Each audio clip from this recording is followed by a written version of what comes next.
Of late, there have been three interactions on political thoughts on India, which stand out for consideration by by leaders all across all spectrums, whether he's a military leader, a business leader, or a bureaucrat, or even a political leader. All these senior leaders have to take these things into consideration because they are going to be the framework for the policy decision for their organizations, even if it is a business. First is Mr. Mohan Bhagwat and his idea about India or Hindustan. Secondly, is interaction of Foreign Minister Jaishankar in various forums, outlining India's foreign policy and its relationship with outside world. And third is interaction of Rahul Gandhi in London in a forum called Ideas of India. Now, all senior leaders need to take these into account. And the best thing is to go through these speeches and interactions yourself because you'll be able to actually gather a lot more than what I can try and deduce in few words, which I'm trying to do now. The link for these interactions is given. Uh, Go to these speeches and listen, and you'll be able to garner a lot of thought for your own organization. So let's take them one by one. Now, first, I will recommend everyone to see Mohan Bhagwat's speech and the relevance of that speech. However, I'll just cover some gist. So he says that India is land of Hindus, and Hindus should not be categorized as with Sanatan Dharma or Hinduism, but it should be categorized as people from the subcontinent. Wherein he says that most people who are in the subcontinent are actually Hindus who have converted for one reason or the other over a period of time.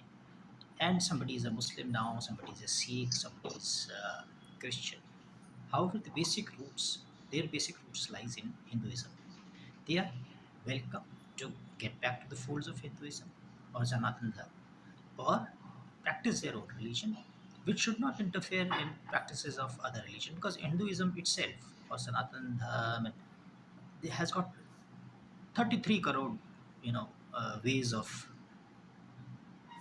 practicing a religion. So one of the ways can be what Muslims do or Christians do. It's a very relevant point and yeah, needs to be taken into consideration.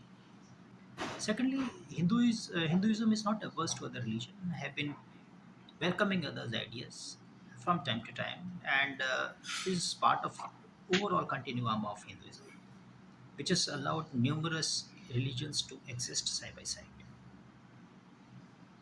And India would love to have many religions coexist and each respecting each other.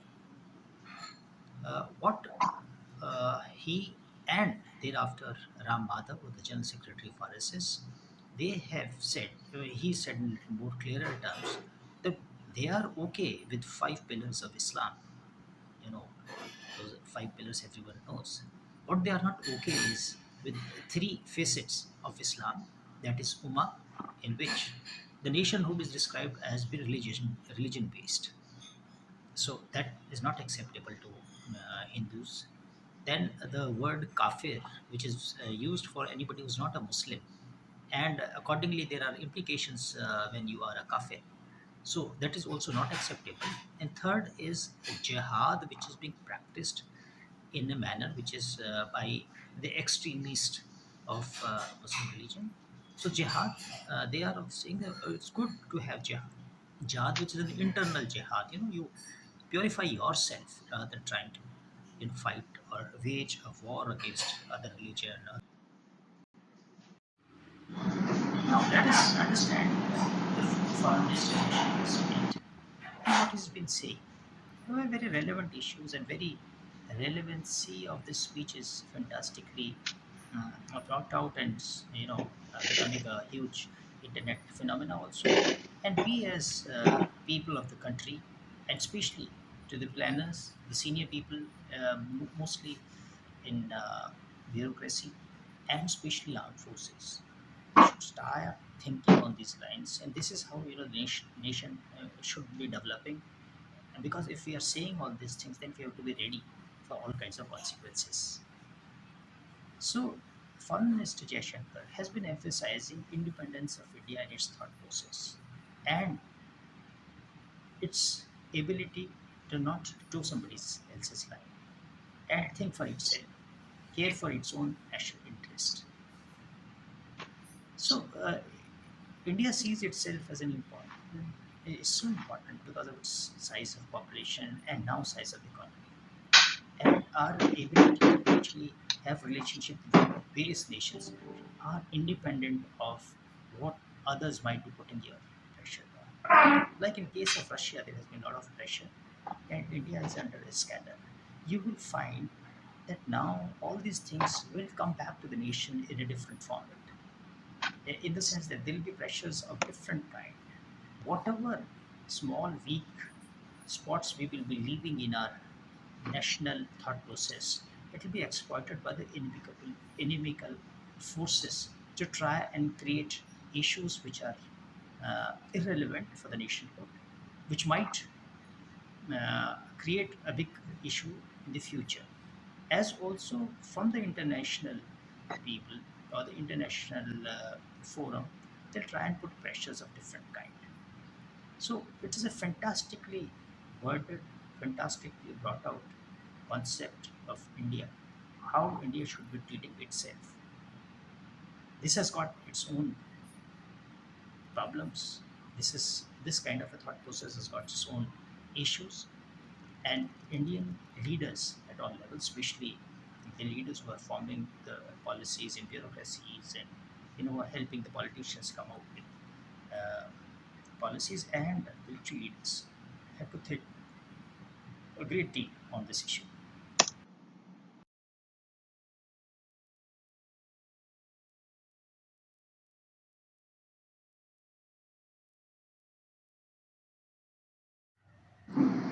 Now, before concluding, I like to just touch upon a few points of Shri Rahul Gandhi in his interaction at Ideas of India in London. Now, he's been, you know, quite abstract in his ideas, but the overall issue which he's trying to say is that he wants to bring, more inclusiveness in the Indian system, which has been the system which Congress followed for a number of years. However, which had turned into appeasement of minorities. Now, how he works out this issue of not looking to be appeasing minorities and also taking the majority in his stride, because everyone wants inclusive kind of an India where people are not divided on lines of religion. So he has to work out. Secondly, his abstractness needs to go a little bit, because see, Indian population needs to hear clear ideas, and the last man on the ground, let's say in a war, if the general makes a very complicated plan, it never works.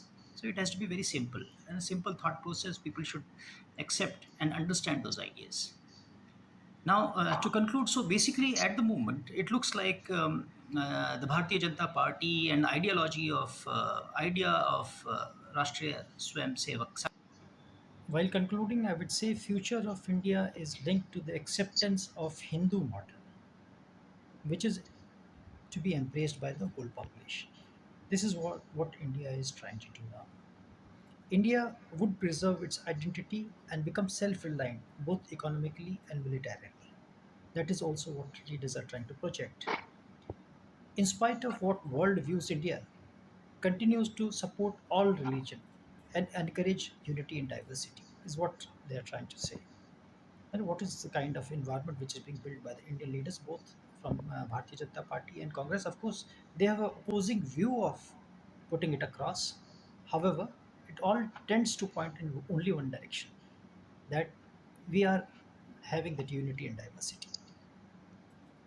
Now, also there is a fallout that it's very important for our nation to produce own weapon and equipment.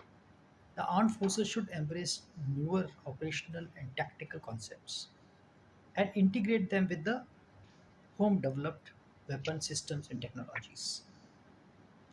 Home developed drone technology and air defense system is very critical and needs to be fast paced.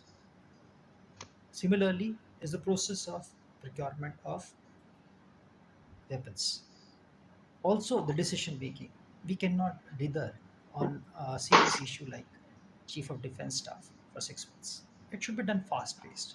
And in any case, see, a person coming there, whosoever comes there, will be working directly under the Prime Minister's direction, because this is what his vision is of everything all about. We all know it. So really, rest of the nuances are basically for the bureaucracies to, try and dither and, get into the red tape. That should be just cut down.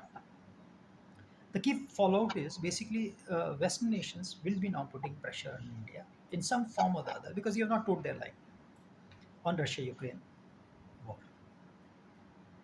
And everywhere in the world today, the national leadership is shifting the goalpost in a very fast manner. Gone are the days when it'll take decades for a person like Z to try and come out with a statement. Today, even China, which was always very reluctant in openly say anything, who continues to make statements on daily basis. Or let's say Turkey, today in the present crisis, he is not ashamed of trying to rake up issues which are of its own national interest.